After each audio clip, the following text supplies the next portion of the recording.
It's 4 o'clock on a Monday, and you know what that means. Yes, sirree, Bob. It's time for another exciting episode of Taxi TV Live.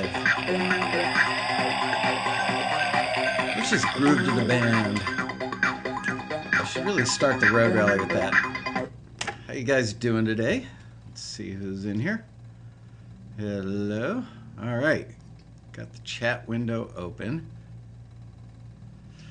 Okay, so the topic this week is going to be career-killing mistakes. And believe me, I think I've seen or heard of all of them. But I wanted to touch on some of these. Every year around Road Rally time, and the Road Rally is coming up on November 7th through the 10th. And I've been here, I think, the last 3 weekends, both Saturdays and Sundays, working and taking care of all those little details that go into making a road rally really, really good. I should say great.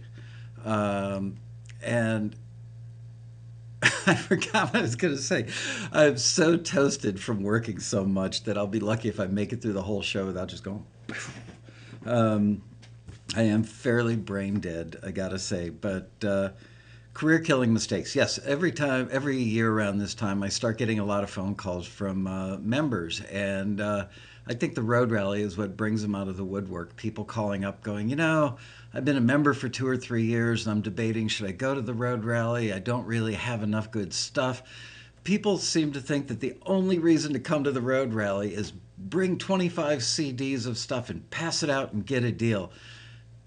The best reason to come to the road rally is to make sure that the stuff that's going on your CD next year and the submissions that you make between the end of this year's road rally and next year's road rally are better submissions and better targeted than the stuff that you might ordinarily do. There's so many benefits to the rally. I can't begin to tell you, and as those of you who are old timers know, we don't make a penny on the road rally. Obviously, you get 2 free tickets when you're a member. We live or die by sponsorship dollars, and believe me, it's not a profit-making enterprise for us at all. So we do it for you guys. We do it mainly because we want to help you go from being, like a C writer to a B writer to an A writer, and then get you deals.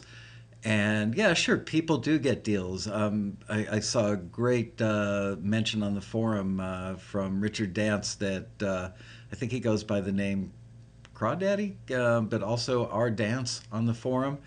And I've invited him to join me on the successful member panel this year.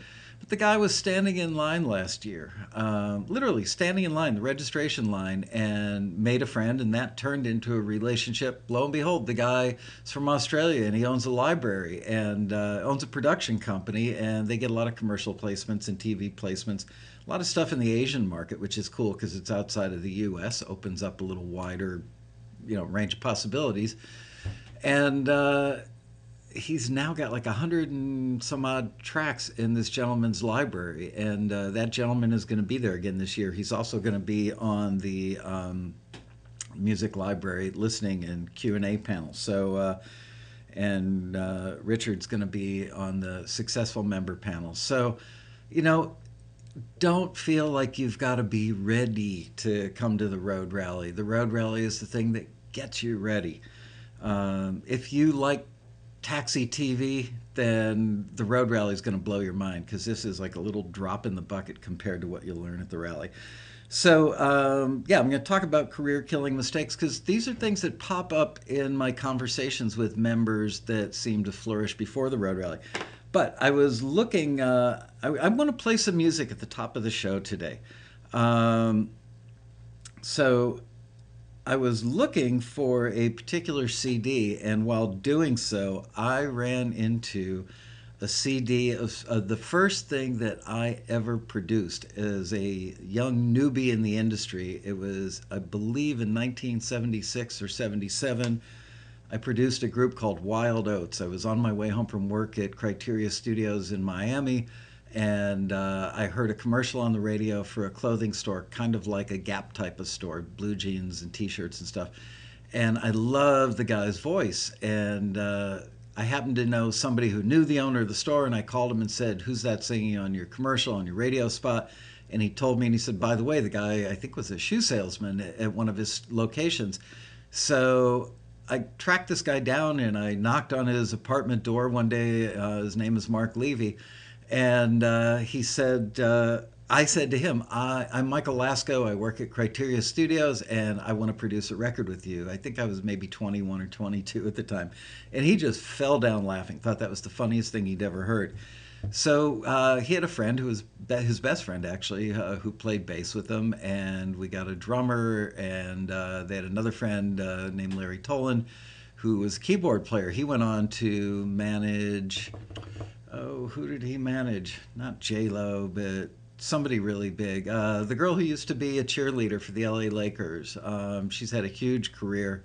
Can't think of her name. Anyway, so I still keep in touch with all these guys. But while I was looking for one of Matt Hertz CDs that's got some Latin tracks on it, because I wanted to play those. And I also want to go back and play one of the tracks from last week's show that I did with Chuck and Steve, to talk a little bit more about library stuff. But anyway, I found the CD from Wild Oats. I remembered I really didn't even know how to use a limiter yet. And here I was engineering and co-producing this record. And to show you how long ago it was, I also found an 8-track. Remember these? An 8-track tape. Not like 8-track multi-track, but we're talking 8-track that you shove in the dashboard of your car, baby. And so that's how old this is. Anyway, I'm probably going to embarrass myself. I should have just... Paula Abdul, thank you. Yes, Larry Tolan went on to manage Paula Abdul and did very well for her and for himself. Anyway, yes, happy Thanksgiving to our Canadian friends. See that scrolling by. Hope you guys had a great Thanksgiving and had lots of good stuff to give thanks for. So I found the Wild Oats. Mark Levy from the band actually did some like remastering and sent me a CD. I don't even know where the cover went, but sent me, oh, here it is. There it is. Wild Oats, man. Look at those guys. What a bunch of badasses they were. Their bell-bottom jeans, everybody trying to look all serious. I think that we did this record around the time that the Eagles, probably a year after One of These Nights came out. And I ended up getting George Terry from the Eric Clapton band to play some guitars on it. I think he played some of the leads. I got the guys from the group Firefall to sing background vocals on it. I got Crosby, Stills, Nash & Young's bass player, who's still a friend of mine, a guy named Chocolate Perry. And but the track I'm going to play you, the reason I'm playing it for you, is just a fairly simple guitar vocal. And if I remember correctly, I think I might have actually recorded the initial guitar on whatever was like the equivalent of a boombox back in the late 70s, sitting on the floor of my one-bedroom apartment in South Miami. And I think we might have actually bumped that up to 24 track and then overdubbed the other stuff. So yeah, it's, you know, I'm certainly not going to win any Grammys for this one, but it's a cool song considering it's mostly just guitar, vocal, bass, and a little light percussion. So I'm going to play you a song called Lovely Woman. Whoops. Pitchy vocals and all.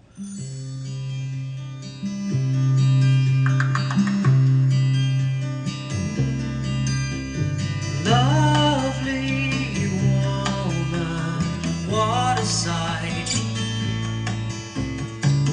Can you see the love that's in my eyes?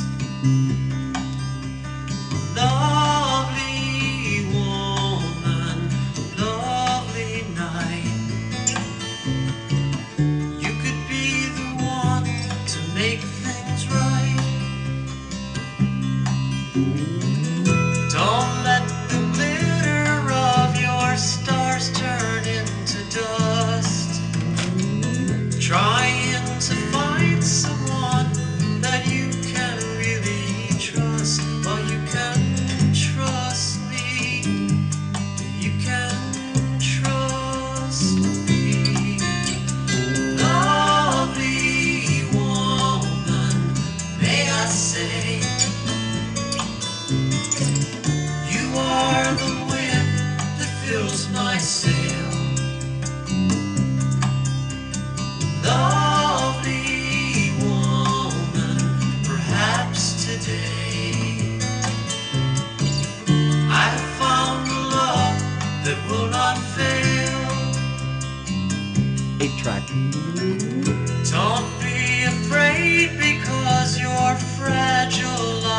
dove. That's part of being free and being free to love. Won't you love me?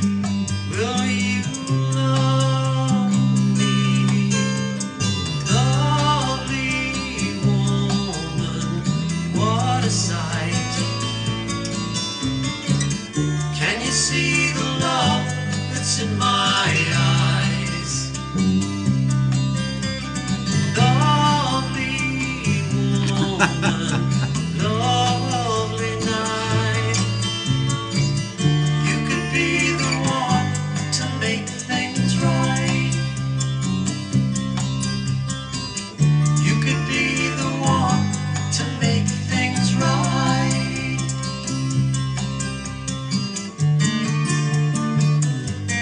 Make things right. Nope, I missed. And there you have it, Wild Oats. So yeah, that was from either 76 or 77, and somebody asked who was playing Shaker. If I'm not mistaken, it was a very talented percussionist named Flaco Padron. Anyway, I always loved that song. I think we had the band play it at my first wedding because, if I'm not mistaken, I think I got married right around the time that we made this record. I remember right after we walked down the aisle, my attorney came into a little room with my brand new wife and I. I mean, we'd literally been married about 2 minutes, and my attorney was there to have me sign the production contract, I think, with the label for this record. So always taking care of business. Maybe that's why that marriage ended in divorce. Anyway, so I want to play you guys, before we get into the mistake stuff, I had such a great time having Chuck Henry and Steve Baird on the show last week. And man, those guys are just so impressive. They're so humble and so low-key, yet they get it. And I was listening to their hip-hop track the day after the show, and I just want to play you a couple pieces of the stuff that they brought in. This is stuff that they collaborated on. And, you know, there's a difference between library music, between, you know, high-end orchestral music. I really started paying way more attention in the last 6 months to 9 months to reality show music. I don't want to use the word disposable because no music is disposable, but I think that was part of what gave me the idea for one of the points on today's show, which I'm going to talk to you about. But I just want to play you some of this stuff in case any of you weren't here for the show last week. I want you to hear some stuff that's making these guys money and getting placed all over the place in mostly reality shows, I believe.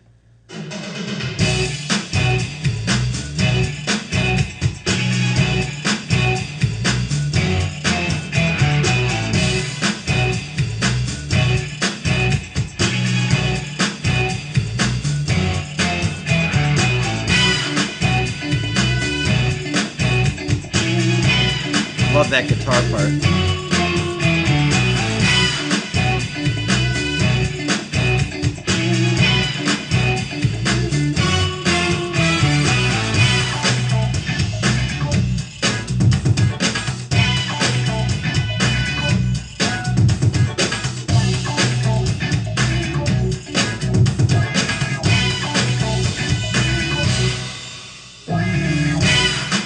Notice the starts and stops, making it easier for editors.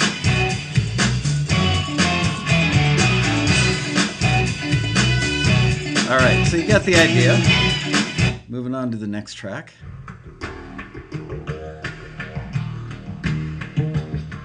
Yeah, I think I actually thought that was going to be hip-hop and it was something else, obviously. Okay, one time I was wrong, just one time.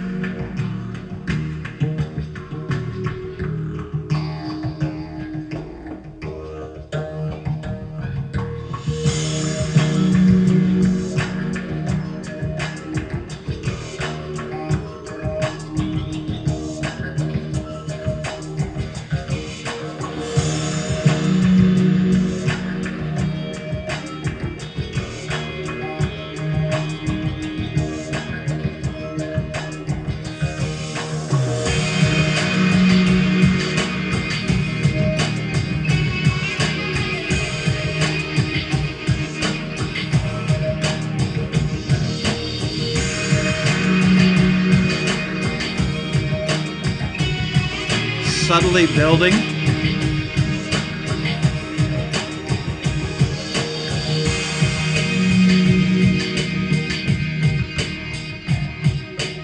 Okay, here's another one.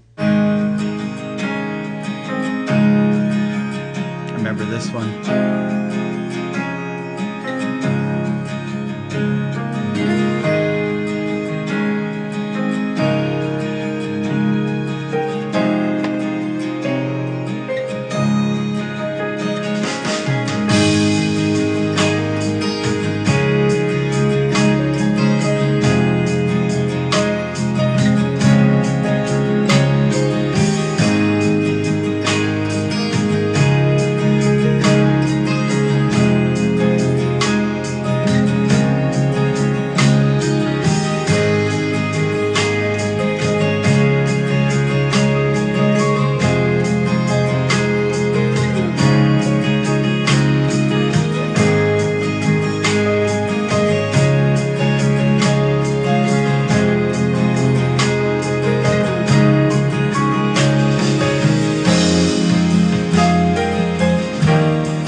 All right.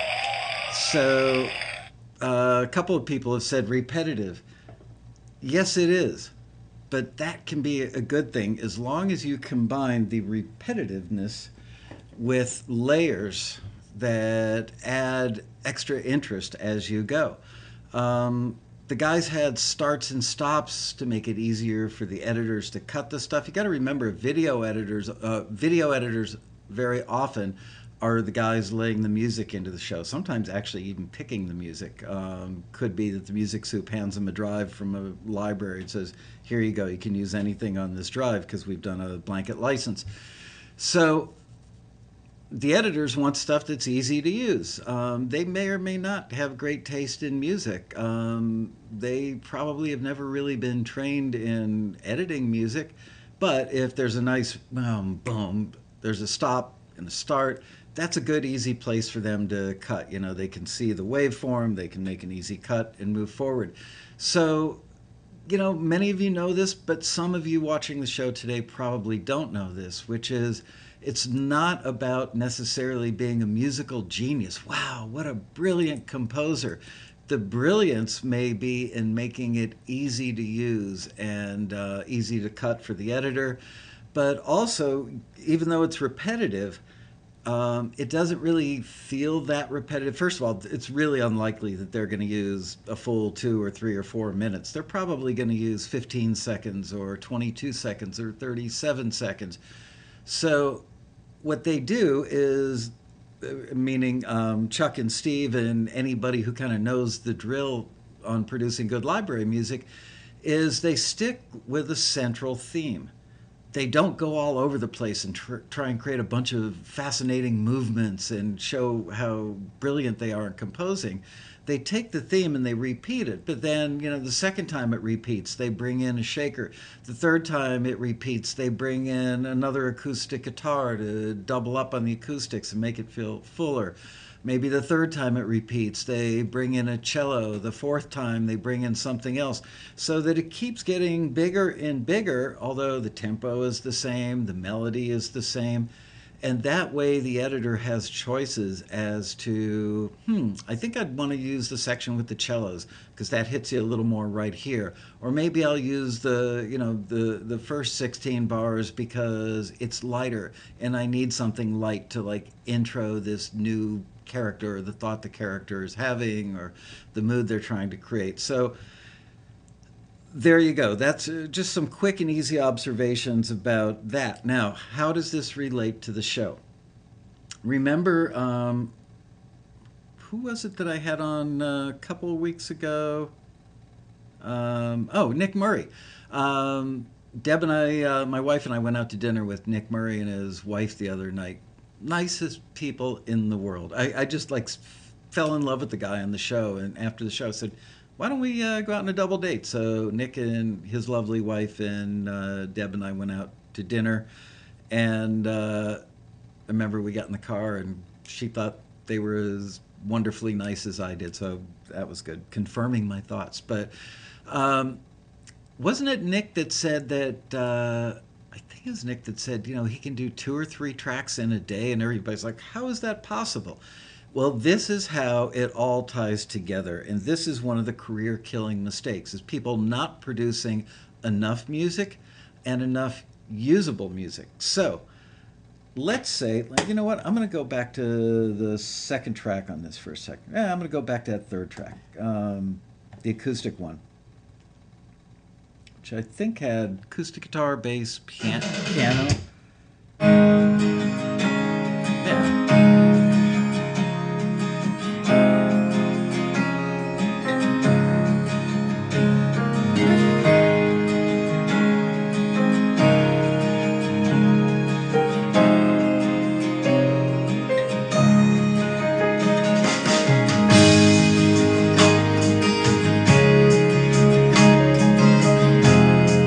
Okay, we've got a piano, a couple of acoustics.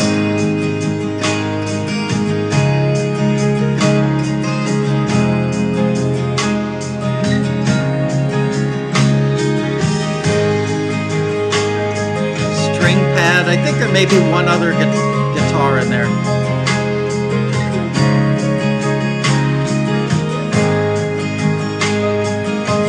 Okay, here's where the brilliance of guys that know what they're doing comes in, and the mistake that so many others don't make. As long as you've already got the drum sound, you've already got the bass sound, you've already got the piano sound dialed in, you've already got the acoustic guitar sound dialed in, why not spend the day and just take those same exact sounds and create a second piece of music that is a very similar vibe, similar tempo? Hell, you could even stick with the same drum track, okay? And then create a second piece of music, and then create a third piece of music, and the difference between them, differences among them, are the melody, and maybe even the mood, or maybe you even stick with the same mood. But then you take those 3 pieces of music, so you've already got your setup. All you have to do is just come up with different chord changes and a different melody, a different idea, but you've got the basic building blocks already sitting there. And now at the end of the day, you have 3 pieces of music done, and you take piece number 1 and put it in one library, piece number 2, put it in another library, and piece number 3 and put it in another library.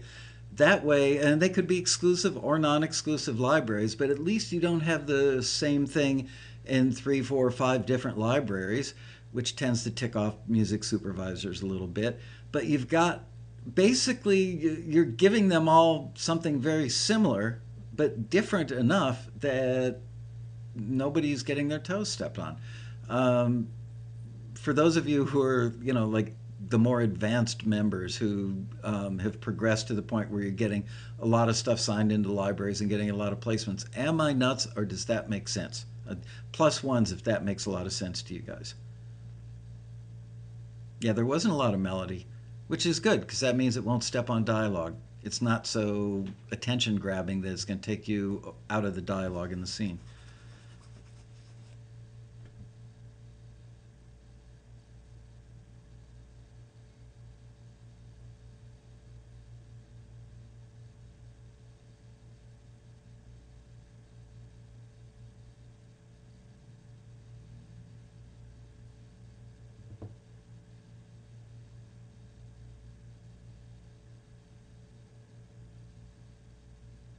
All right, good.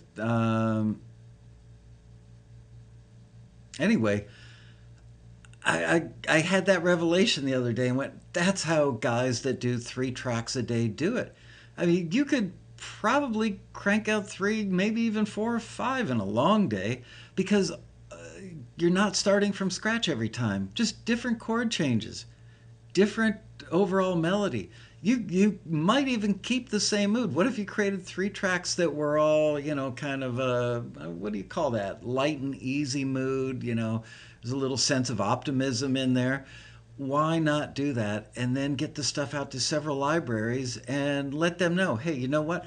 I am not, yes, you're a non exclusive library. Just want to let you know that I'm not putting this in a bunch of other libraries because you wouldn't be lying about it.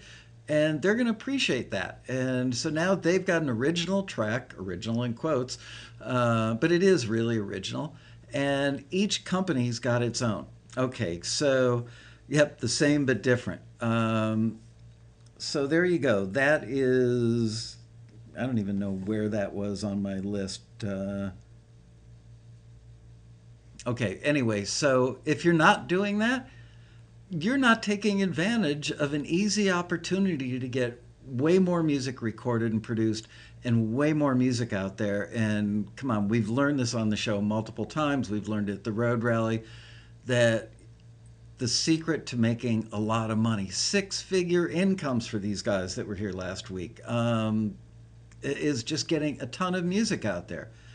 So maybe don't get so precious and treat each piece as it's my brilliant work of art and spend, 3 days working on one piece, crank out three pieces in one day.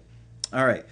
So the next career killing mistake is being focused on just one genre to the exclusion of all others. Now, I completely agree with what the guys said the other day. We've heard this all before in road rally panels. We've probably heard it from friends. Start out with what you do best. So let's say you do that light, easy, acoustic, optimistic stuff best. Well, okay, so get to the point where you become masterful at that, but then branch out.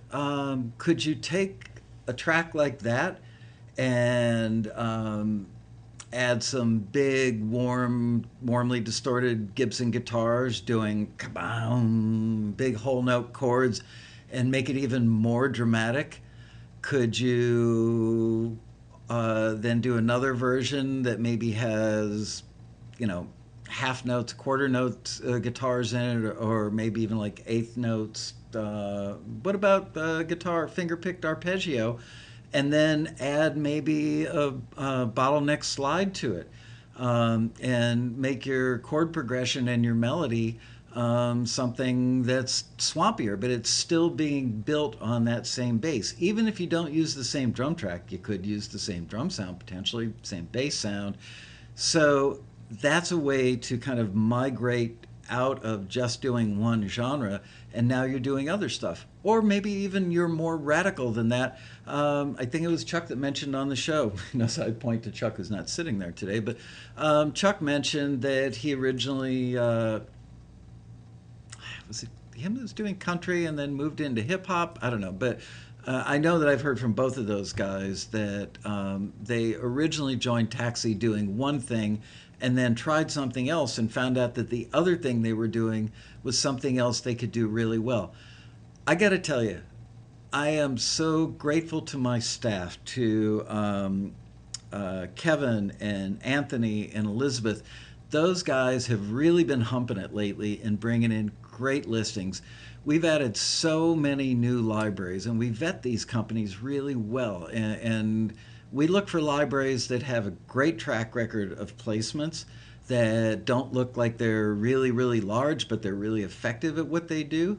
And when we talk to them on the phone and we think they're professional, and they'll say, sure, let me hear what your members have. And virtually every time we send them that first batch of music from Taxi, they're floored, because it's pre-filtered for them and it's really targeted at what they asked for, and it's really, really strong, and they get tons of options. And I think that a lot of members are starting to get signed to deals now to companies that we've never worked with before.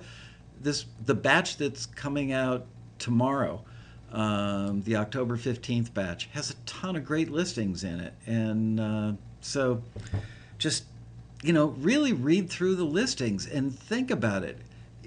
Could I also do this? I think so many members don't take advantage of all the opportunities that are out there because they might only look at one or two genres out of the whole set of listings.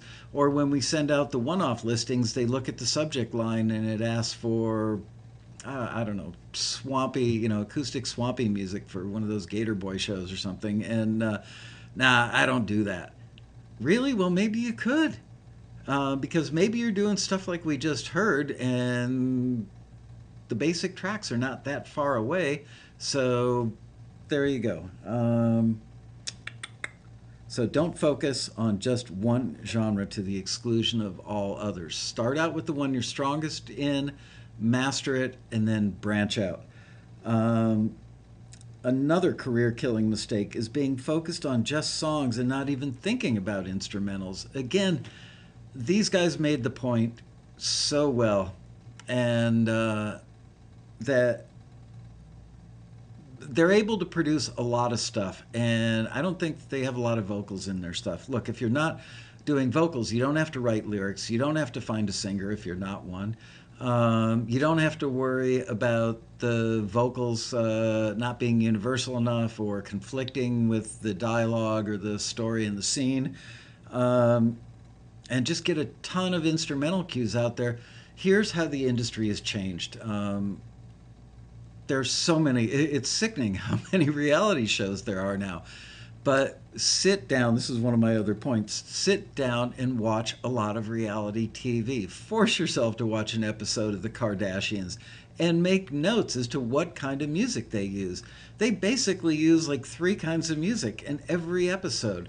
Watch, I actually really like this guy's show, Turtle Man, I think it's called. That crazy dude with the hat that'll like jump into a cave with a bear and pull the bear out.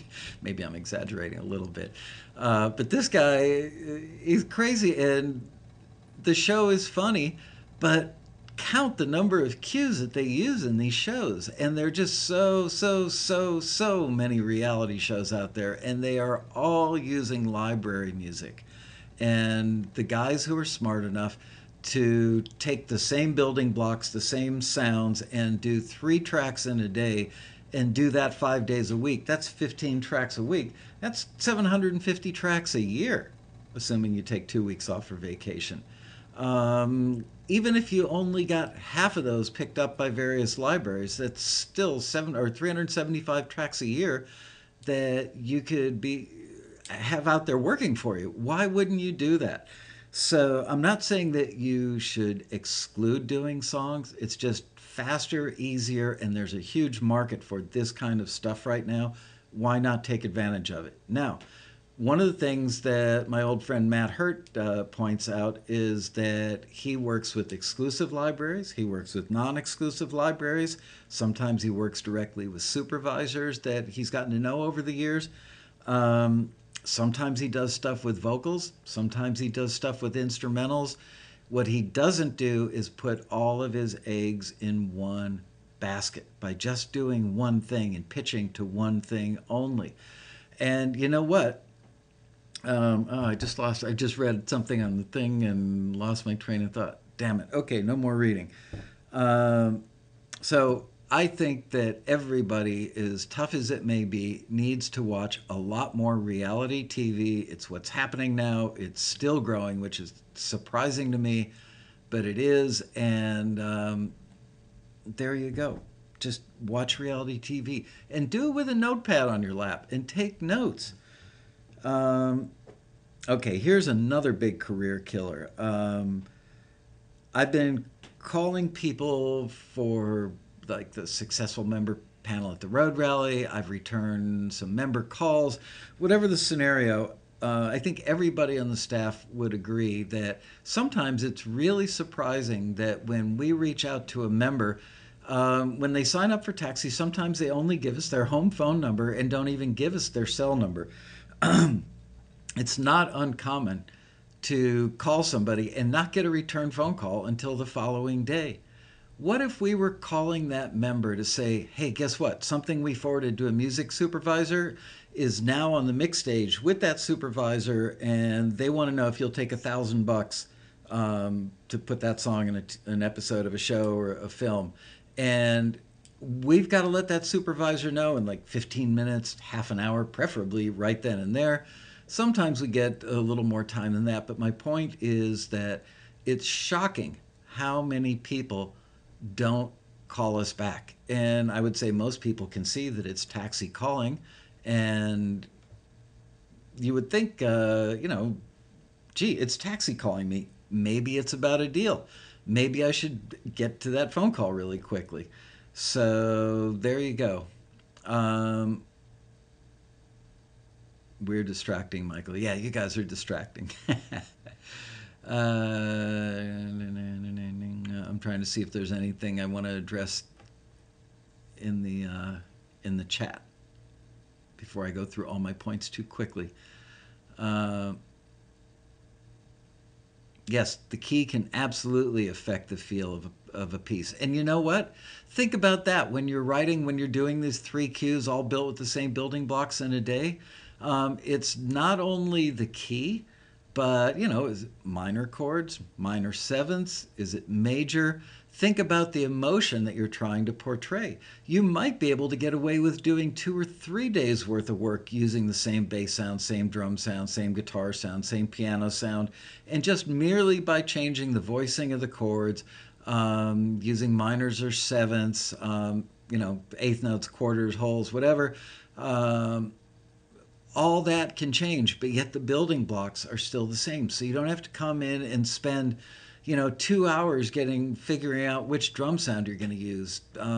Think of what are different types of music that I can record using these same audio building blocks. Um,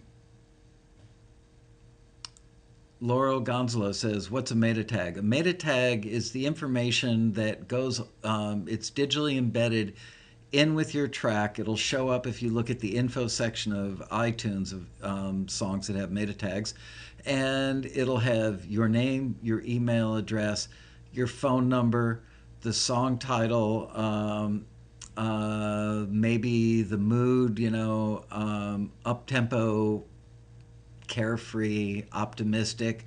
Um, I find that probably 80% of all people, given the option of telling you what genre, putting in their own genre in the meta tag, will meta tag it with the wrong genre. I just had a conversation actually with two library owners in the last week or so. And I remember I was at lunch with one of them, and he said, "Oh dear God, no, no, no, no! Musicians cannot meta tag their own stuff with their genres, because they seem to always get it wrong." And another thing, here's another career killer: this will piss off a library and turn them off to working with you faster than anything, and that is adding many genres in the genre section of your meta tag that your song is not. Some people think, if I put rock, pop, well, I could see how it could be rock. I could see how it could be pop. I see how it could be R&B. I see how it could be jazz. And even if they don't see that, some people just do it because they think the more meta tags, the merrier. And that when the library person is searching for something to send over to a show, or if the show's got it on hard drive, and they think, if I've got every genre under the sun listed here, then when they search for rock, my song's going to pop up. When they search for pop, my song's going to come up. If you want to piss off the people in the industry really fast, that's an excellent way to do it, and that too is a career killer. Why have the instrumental listings declined, Michael? More trends towards vocals. Libraries oversaturated with instrumentals. First of all, I don't know if you're talking about the taxi listings where instrumentals have declined. We had a little weak period, but lately they've been back up, actually quite a few. And you know what? You know why? Don't just look under instrumental. This is a problem we've got. Everybody's got this.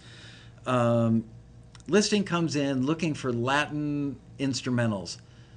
Do we put it in instrumental, or do we put it in the Latin category? That's a real dilemma. If we put it in Latin, the guys who only look at instrumental aren't going to see it. If we put it in instrumental, the guys who do Latin music probably won't see it. So we actually sit down and talk about these things. We have a meeting where we sit in the conference room with a calendar up on the wall, deciding which listings are going to deadline on which days, blah, blah, blah. Trying to spread out the different opportunities as evenly as we can, according to our schedule and the schedule, of course, of the people in the industry when they need it. And we always have this debate. Gee, should we, do we put something? I'm trying to think of a band like Lumineers, maybe. Does that go into Lumineers? You could find them on an indie pop chart. You could find them on a pop chart. You could find them on an indie singer songwriter chart. You could find them on an indie folk chart. You could find them on a folk chart. So it's tough for us. And this is what I mean. This is a career killing mistake. Not reading all of the taxi listings. You may think, man, they don't have much stuff for me to do in this, this batch. And actually, we may have had 13 things that would have appealed to you. It's just, what can you do? One thing you can do is do a search on the web page. If you're looking at all the listings, do a control F and type in Latin. That way, everything, it could be Latin songs for Paulina Rubio for a record cut, could be Latin songs needed by Music Soup for a scene in a film, could be Latin instrumentals, but everything with the word Latin is going to show up. Anything for gospel or contemporary Christian, I think that's actually been a little slow in the last 30 days. I don't know. I can't remember, honestly, what's going out on the new batch tomorrow. But that has been a little slow. Waddy just got an instrumental forward. That's good. Oops.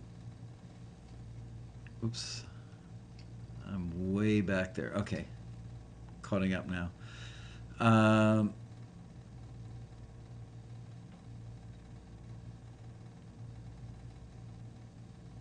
Libraries are production music libraries. Thank you, Tracy and Vance. Production music libraries, now it's become kind of a broad general term. Those are catalogs that are largely focused, almost entirely focused on getting music into film and TV. It's not a library like you go to, in your neighborhood with a library card and check out music. It's a film and television publishers catalog, and back in the olden days, like 40 years ago, they called them production music libraries, also known as can music, needle drop music, production music. Anyway, that's why I think, some companies call themselves boutique film and TV music publishers. Other companies call themselves libraries. Library is a good generic term that kind of covers all of them. Could you split Latin into vocals and instrumentals? Sometimes we do. But then it gets tough. It's like, how many categories can we have, especially when things could show up several places? So yeah, you could have a Latin instrumental thing showing up in the instrumental category. We have to try and think like the members. Matt Hurt may not go look for in the Latin category. Maybe and I'm just dropping his name, pulling it out of thin air, but let's say that Matt, because he does a lot of Latin music, is really only interested in film and TV stuff. He's probably not going to go look at the Latin category as readily as he's going to look at the instrumental category and get fired up over a Latin listing that's there, but he might not get very fired up over a Latin song where they're looking for stuff for an artist like Paulina Rubio.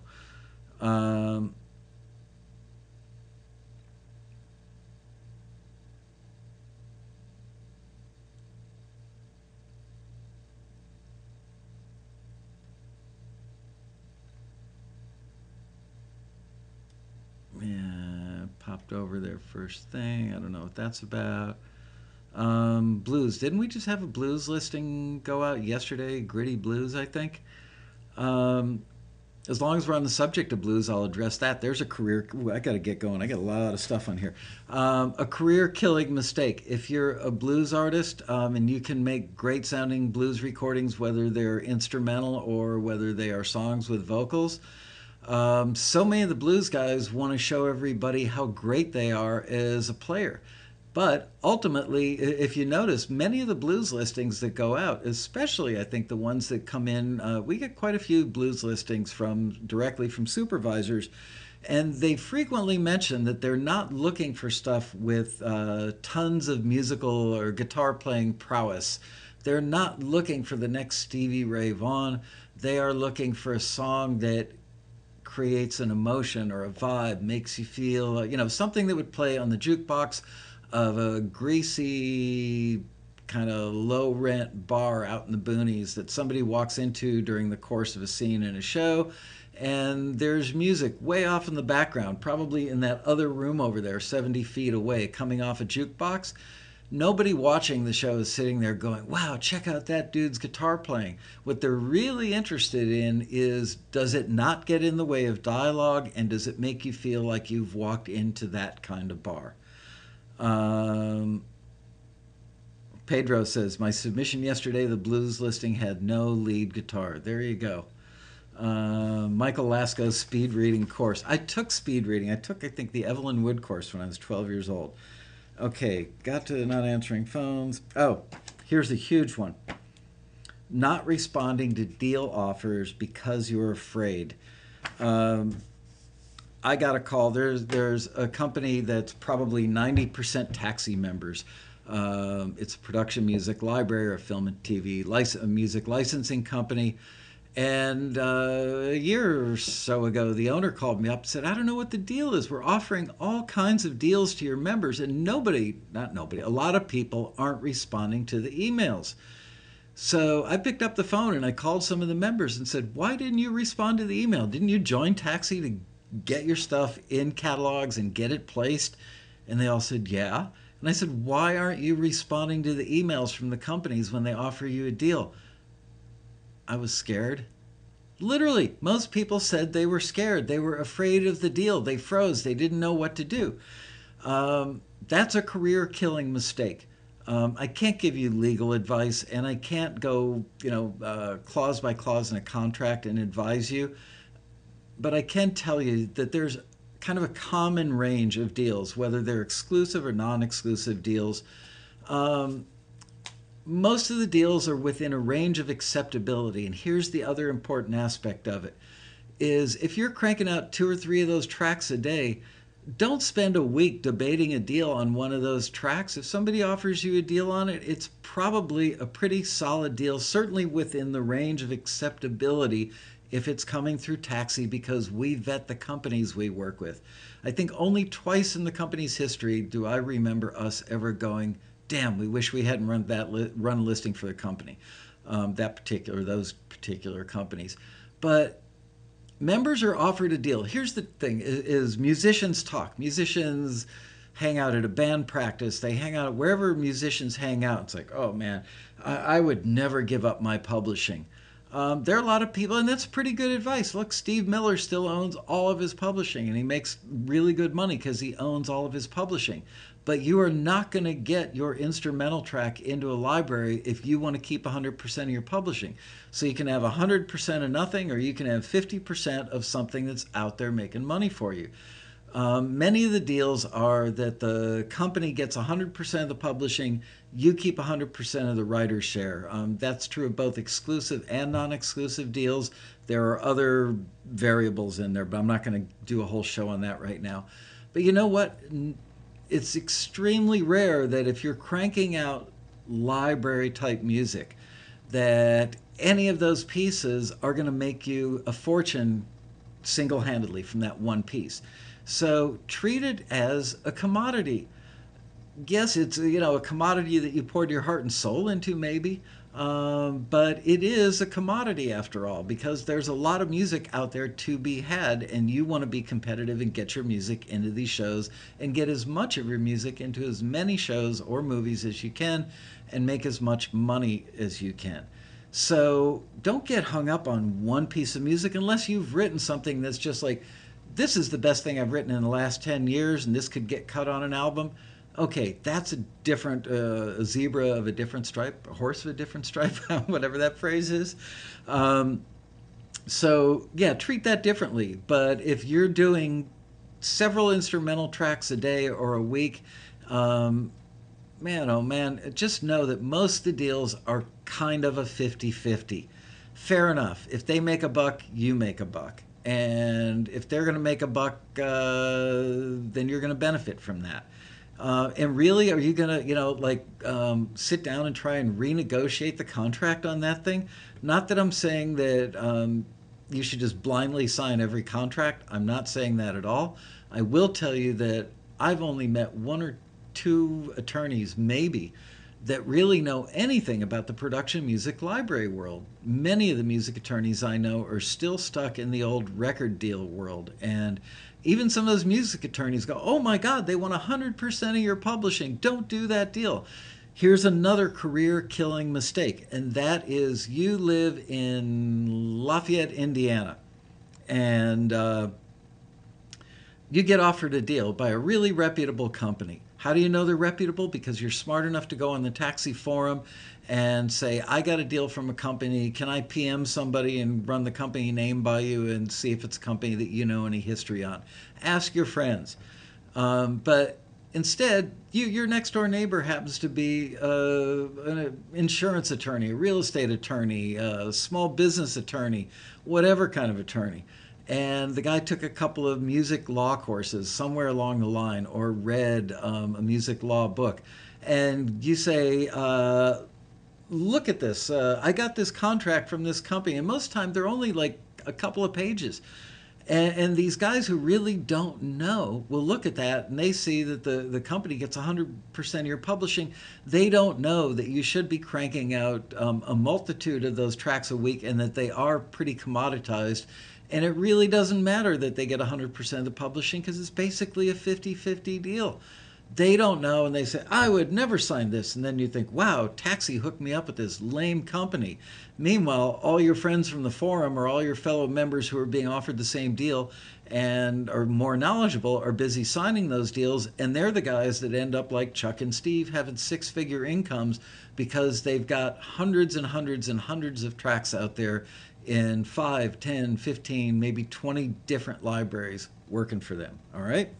Wow. I think I need a swig of water. Let's talk about reversion clauses for library music. Wow, that's a deep subject. I'm going to make this short, sweet, and this is not legal advice. I'm not even sure it's great advice, but a reversion clause simply means that after some period of time that the copyright comes back to you. So let's say you sign a deal with the library that's got a 2 or 3 year reversion clause. I think most of them are like 2 years, 3 years. Occasionally you'll run into a 5-year. Reversions are cool because you get the copyright back. Companies are loath to do it because nowadays they send out hard drives with thousands of songs on them. And if every day a new batch of songs that are already on that drive out in the world are reverting back to the original creators of the songs, what are they going to do? Start sending out notices to the 322 editors that have those drives in their edit suites saying, oh, you can't use track number 17, 19, 121, or 433 on the drive anymore. Those are no longer in our possession. Some companies have a thing that says that the song reverts back to you. However, if it's on a drive and somebody who got it on a drive ends up using it after it's reverted back, that if they can prove that it happened as a result of being on their drive, that even though it's reverted back to you, that the deal is still in force that they originally had with you for that song.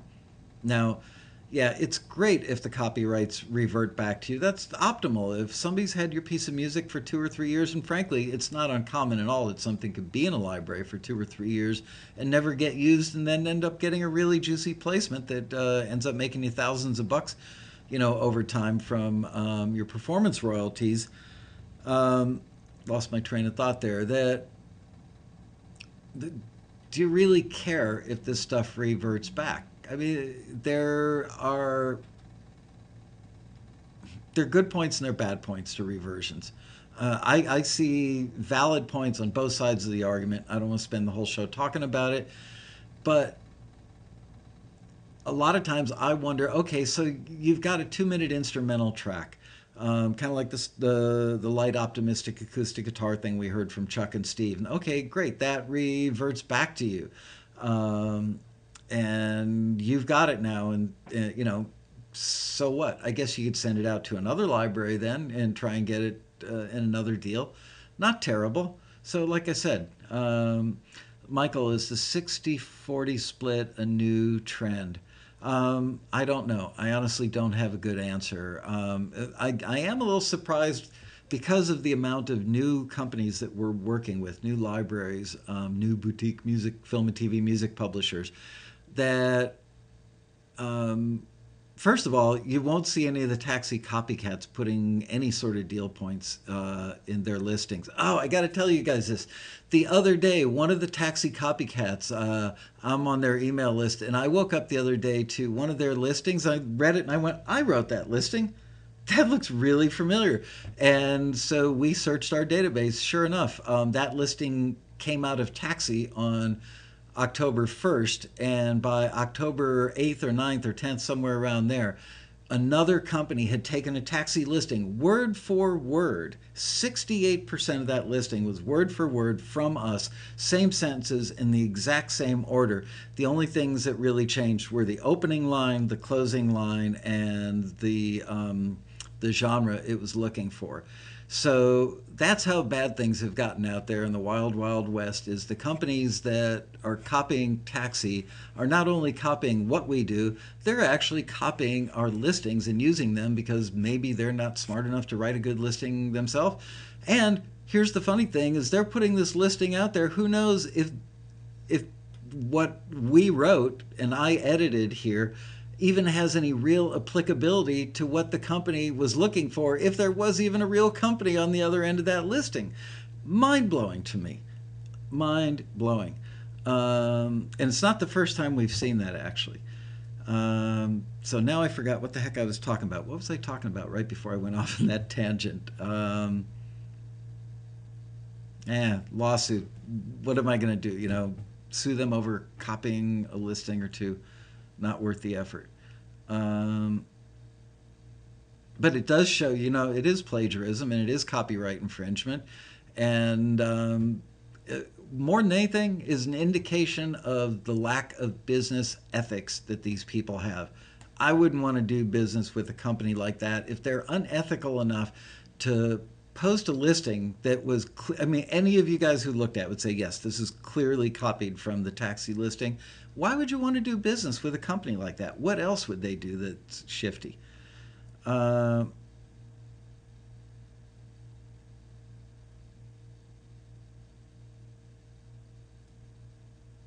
I forgot. Oh, we are talking about reversion. Oh, the different types of deals. The deals are getting creative. We turned down a deal, something that came in. Oh, there was a company in Italy looking for songs for like the Italian Idol winner, I think. And the person was very nice and was referred to us by somebody that we know in a professional, referred to us by another company that's been running listings with Taxi for a very long time. And it was one of those deals where they're going to translate it from English to Italian, and then the person who does the translation now gets either 25 or 50% of the writer's share because they've done the translation and it's not exactly a word for word translation. So that's pretty common. That we've checked out before, and it's not uncommon that when somebody translates your English lyrics to a foreign language, they get a piece of the writer's share. The company, however, I think it was the record company, wanted 100% of the publishing on the song. They were going to retitle the song in Italian, but they wanted to also own 100% of the publishing of the US version in case the song was a hit in Italy and then made it across the Atlantic to the US, and somebody in the US sang the English version and had a hit with it here. They wanted 100% of the Italian version, wanted to only give like 50 or 75% of the writer's share to the original creator of the song, and then own the American English version, 100% of the publishing. And we tried, I don't know, I would say Kevin probably had an hour or two into trying to make this guy see the light on that deal. And again, nice guy, came highly recommended by somebody we know and love in the industry. The guy wasn't a shyster. He said, "Look, this is the way we always do our deals, and we wouldn't put it out there for you guys." So there you go. Um,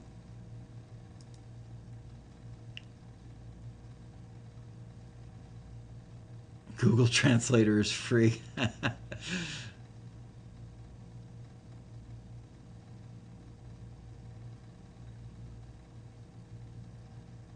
Yeah, it is a matter of trust, Dr. George. Whoops, that scrolled by too quickly. Man, I've lost it now. Trying to keep up with the list.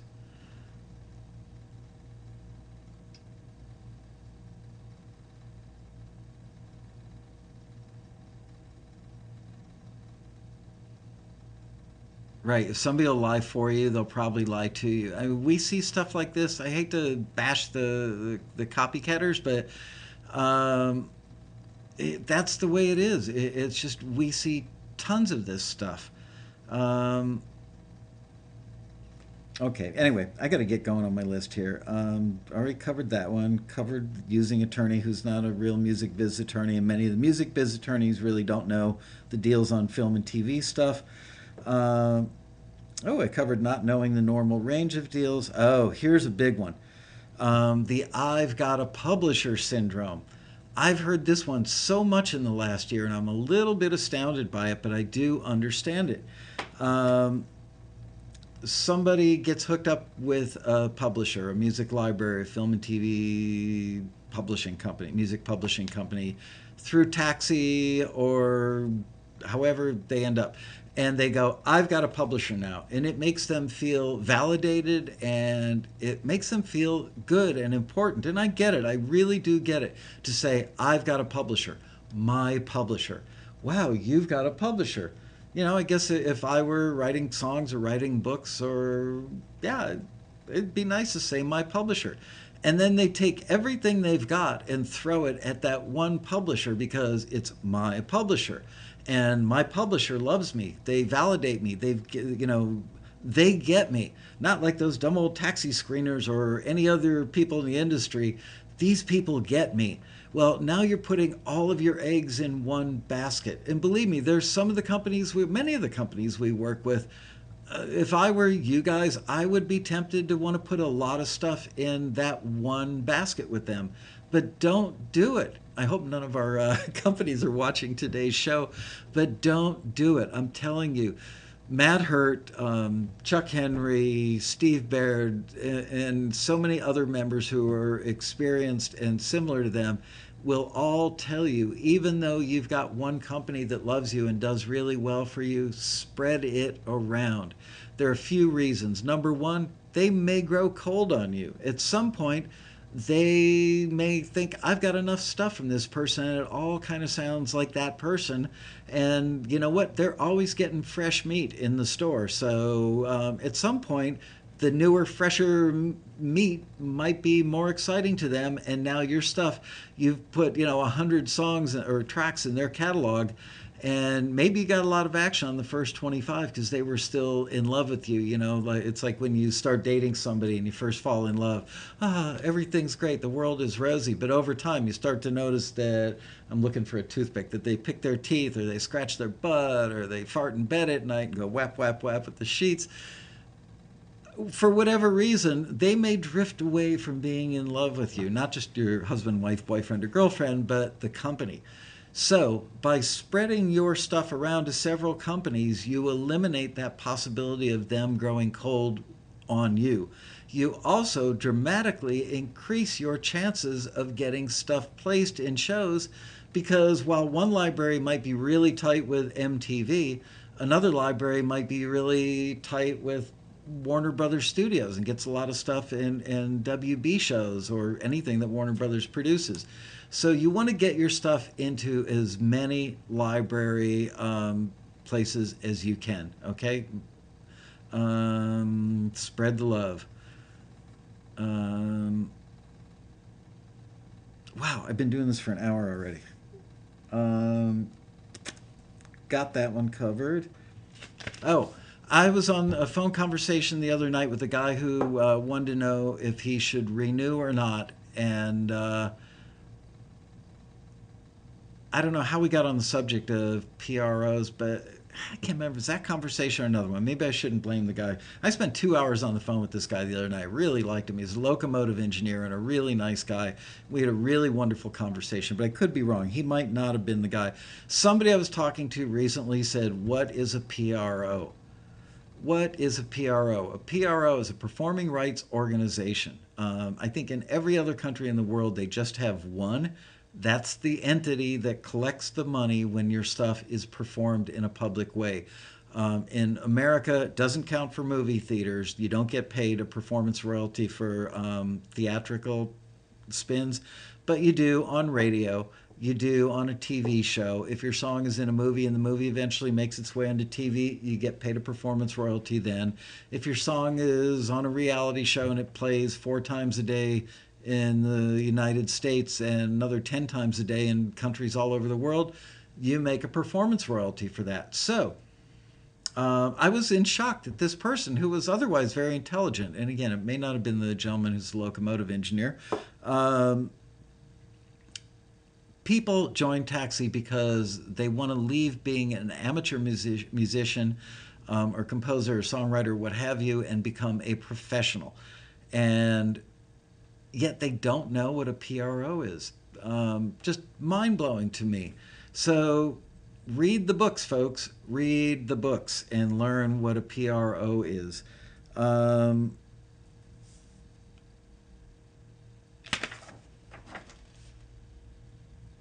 Oh, here's another one that could be a career killer. I know some people do it. It's definitely not something I would personally do. And that is putting the same material in a bunch of non exclusive catalogs. Personally, I would go for the creating sound alikes of your own stuff and getting that out in there, a bunch of non exclusives.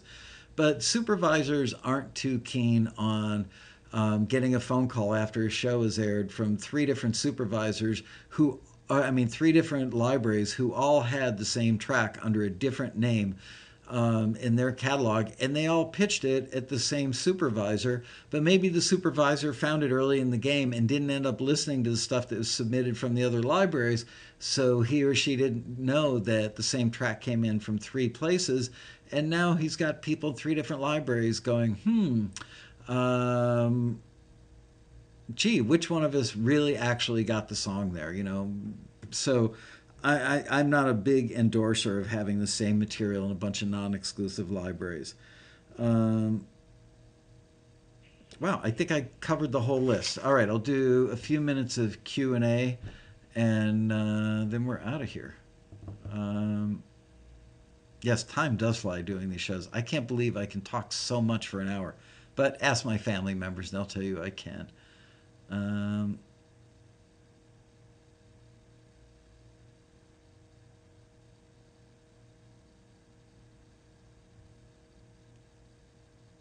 you're also writing, Keith Lubrant says, you're writing so many tracks that giving away publishing is not that big a deal these days. I agree with that. How many publishers can you have? As many as you want. Um,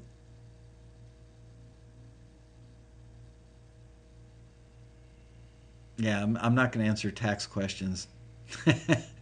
Dr. George is right. Ask your CPA. Um,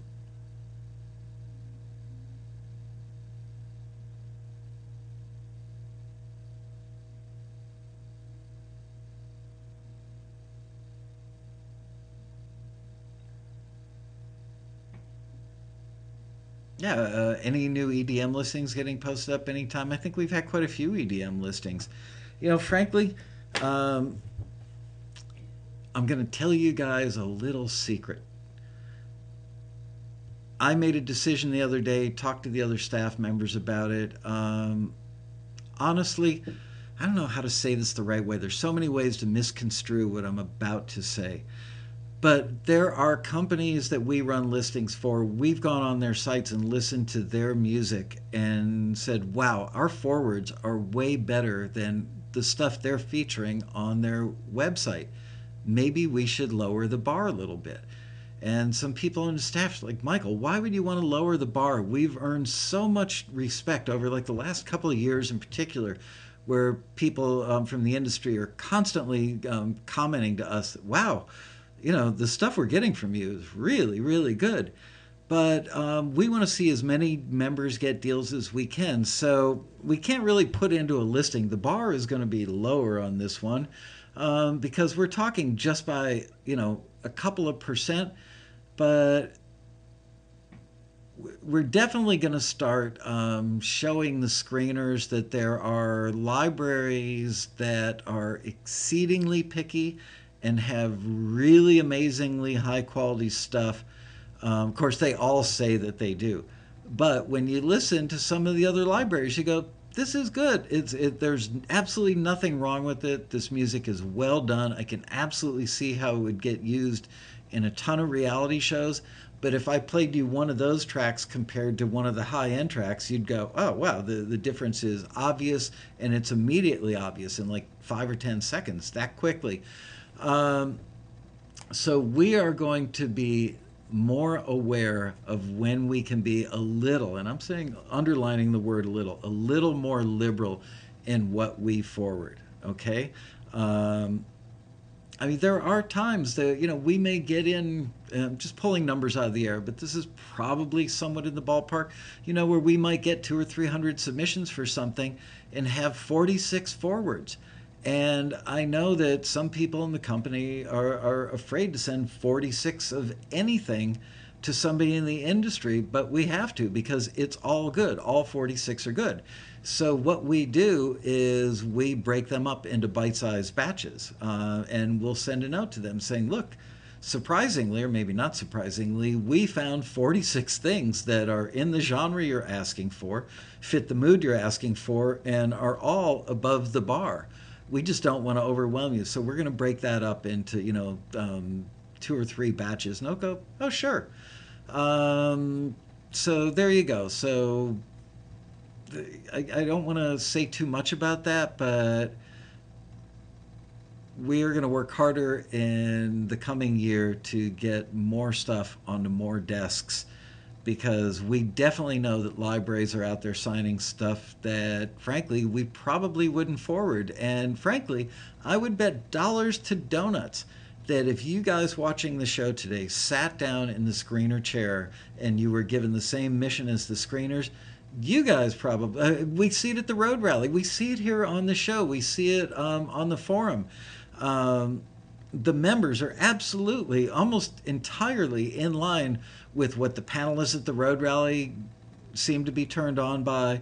You guys, like 98% of the time, maybe even 99% of the time on the show, agree with the stuff that we forwarded versus didn't. So we know that we're doing the right thing. But we also see a fair amount of evidence out there that there are a lot of popular libraries, and the music that leaves Taxi is better than much of the music you would find on their homepage as their featured tracks. That's the nicest way I can say it. Keith, yes, you have a chance with your nose flute tracks.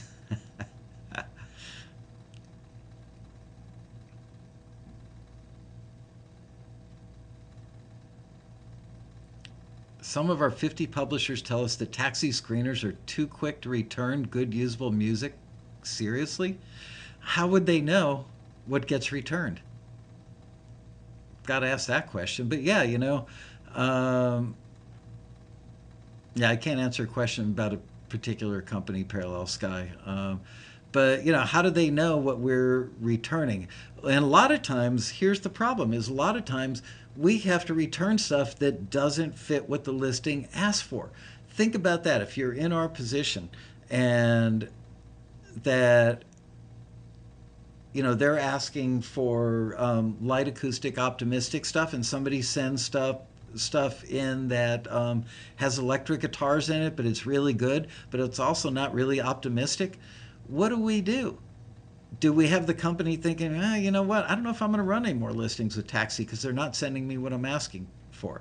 So, what we're going to start doing, I believe, we've got to think about this, but we've been talking about it, is running general library listings saying we're looking for anything that would be good for instrumental libraries, and then put everything that's forwardable in a central location and send it out to like 10 or 20 companies all at one time and say first come first serve. Whoever picks up the phone and calls these members is going to get the stuff first. How do you guys feel about that idea?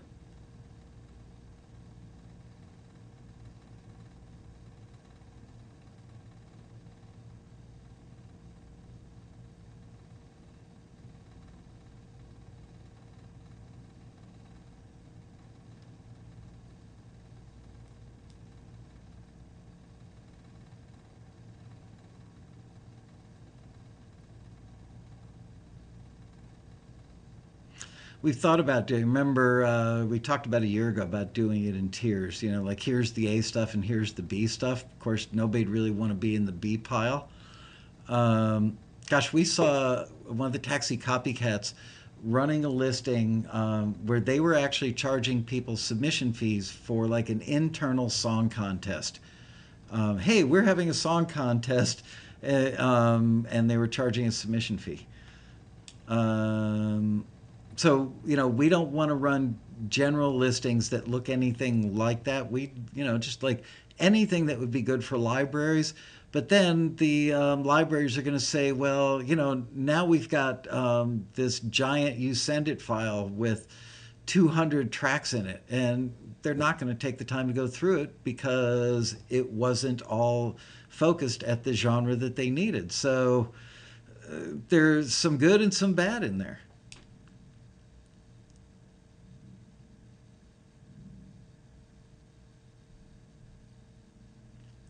How we would pick the pieces, Richard, is the screeners would just be told we would give them a sample of a half a dozen library things that are in a range of acceptability and say anything that meets this quality bar and you think would work on any kind of TV show, give it a forward. Um, and then we're just going to potentially, I mean, we haven't etched this in stone yet, and I'm sure our competitors are watching this, and tomorrow you'll see them come out with a listing saying they're going to do this. Um, yes, Taxi does do compilations, but not on that scale. That's not a compilation. That's a truckload, is what that is. But we do hear stuff. We get frustrated too, as frustrated as you guys are, because we think we lose members over it and we break hearts and piss people off. But, I got to tell you, when people get 18 things from Taxi and they're all incredibly good and they're all incredibly focused, they give us, shower us with love. And we worry about what if we send out this giant pile of stuff that's all really good, but kind of in the B plus E, A minus E to A range, rather than the A range stuff and just A range stuff. And but who knows? We hear it on their sites, so maybe we should do that. Richard, we can't send 200 tracks to soups. No way. We couldn't send 20 tracks to most soups. They really do not have that kind of time. That's another thing. The libraries don't have the time. I'm telling you, I had a conversation a couple of weeks ago, maybe 2 or 3 weeks ago, with a library owner that told me he is 7 months behind in listening to stuff. 7 months. There's another library, one of the few that we work with that will actually accept stuff online through their own portal, and we know that they're months behind in listening to stuff. Yet when they get something from Taxi that's focused because they've discovered that all of a sudden a certain genre is hot, and they may only have 3 people in their catalog that they know that they can go to for that genre, and they don't want a bunch of stuff that all sounds like it's coming from the same 3 people. They run a listing with Taxi. That stuff gets listened to sooner than the 2,300 tracks that are sitting in their giant bucket on their website.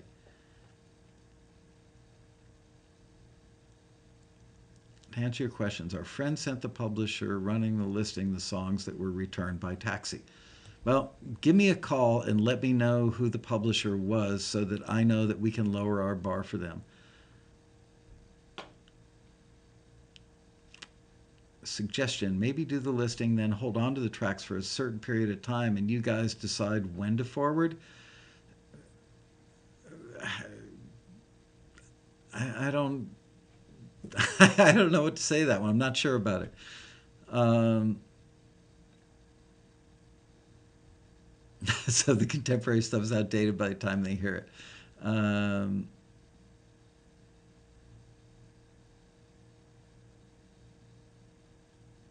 I know, it's hard to believe. I mean, this is the thing.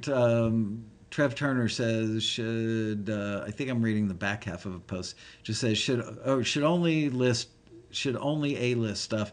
Taxi critics make us better musicians. Yeah, but then we have cases like Tracy and Vance are talking about that something that didn't get forwarded by us got forwarded to the same company by a friend. Uh, I like the standards. See, that's the thing is everybody's got a different opinion. There's no way to make everybody or even a majority of people happy. And I guess the good news is we're not talking about if we think that the library is one of the libraries that has higher standards. Of course, they all say this. Every one of them will say, I don't want run of the mill stuff. I don't want stuff like you hear on every other show. But if you listen to what's in their catalog, it sounds pretty much like what's in everybody else's catalog. There are very few that are really, truly, really, really picky and high end. And then there's the issue of instrumentals versus songs. That is an issue. A lot of the bigger, larger libraries that have been around for 20 years, those guys have built up this giant stash of tens of thousands of instrumental tracks, and they move a little slowly just because of their size and their mass. They move more slowly, and it's just really not it hasn't dawned on them until recently. We need to get into the song side of things. And so now they're primarily using us to look for songs instead of instrumental stuff because they feel that they've got a bunch of instrumental stuff. And as I think I mentioned on the last show, somebody I had lunch with recently said, we've got our go-to guys. So when we need stuff, and this was a huge library, we just reach out to them. And I said, yeah, so you've got the same guys making stuff over and over and over again. And his answer was, yeah, but they use different musicians on their tracks, so it does sound a little different. Might be true.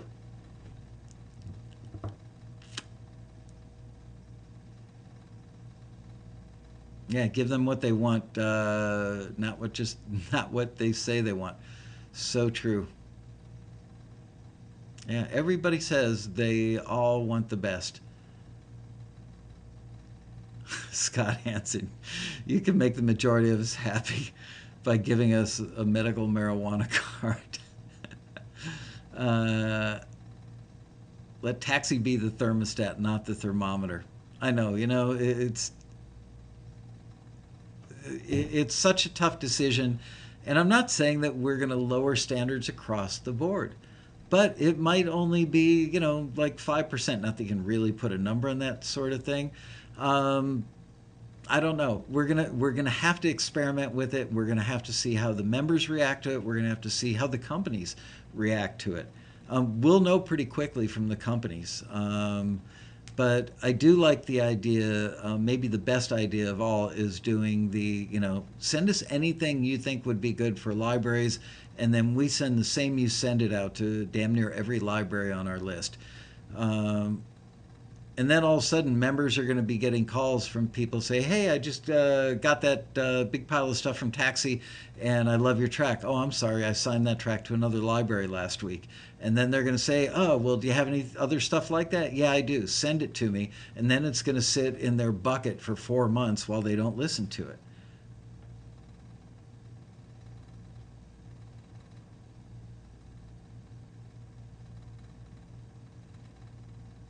It does take time and patience. No kidding, Dr. George. Anyway, all right. There you go, you guys. I think that about wraps it up. I've gone on for an hour and 25 minutes.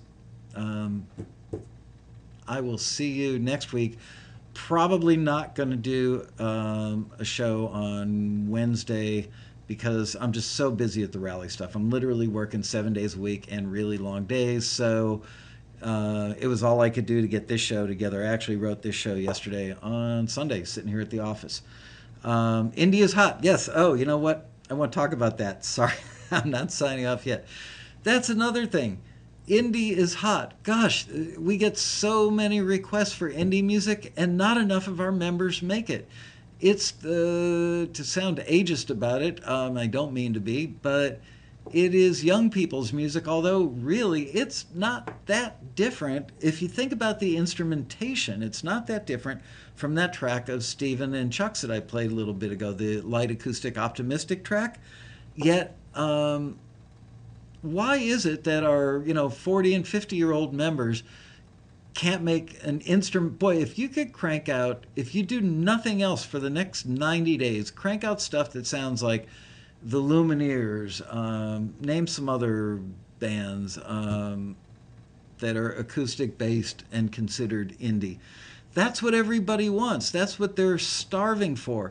And it kills us. We get these listings, and we get listings from supervisors, from ad agencies, for this stuff, and not enough people have good versions of it. So, you guys, branch out. It's the same instruments. It's just a different way of writing, and it's not that radically different.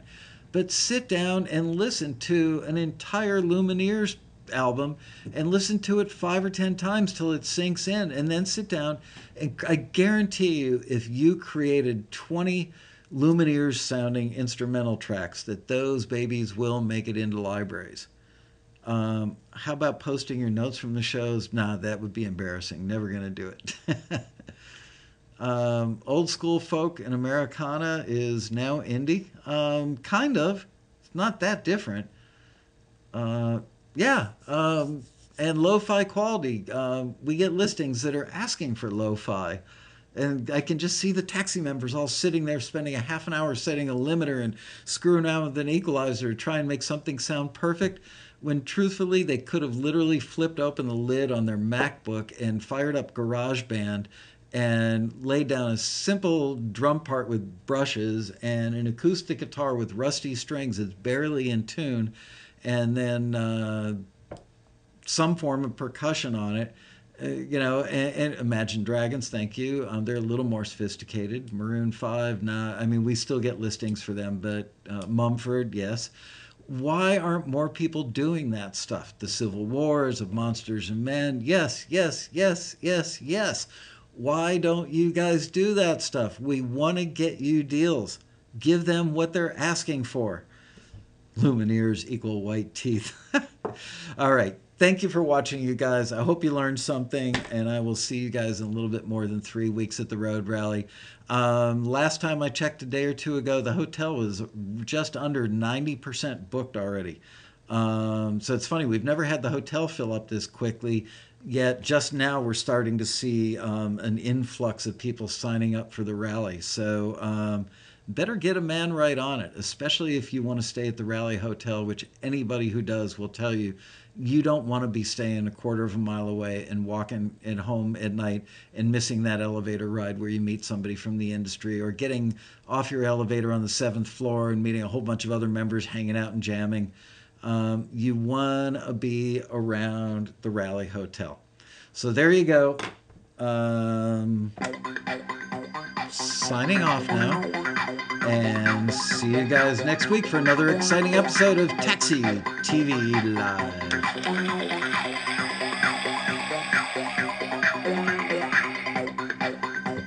Don't stay in Inglewood.